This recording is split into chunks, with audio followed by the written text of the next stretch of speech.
6 নম্বর, যখন বাবার পরিবর্তে বাবার পরিবর্তে মানুষ বন্ধুদেরকে সম্মান করা শুরু করে।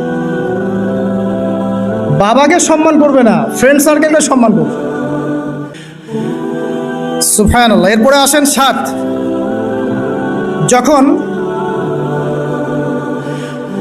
আমার কথা রাগ করেন না, এটা হাদিসে আছে, যখন সমাজের নিকৃষ্ট মানুষদেরকে নেতৃত্ব দেওয়া হবে।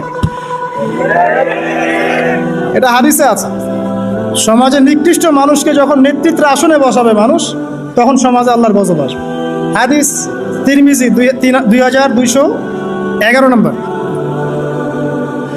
এরপরে 8, নবী সাল্লাল্লাহু আলাইহি ওয়াসাল্লাম বলছেন, যখন কোনো ব্যক্তিকে সম্মান করা হবে তার টর্চার থেকে বাঁচার জন্য, যখন কোনো মানুষের সম্মান করা হবে তার শাস্তি থেকে বাঁচার জন্য।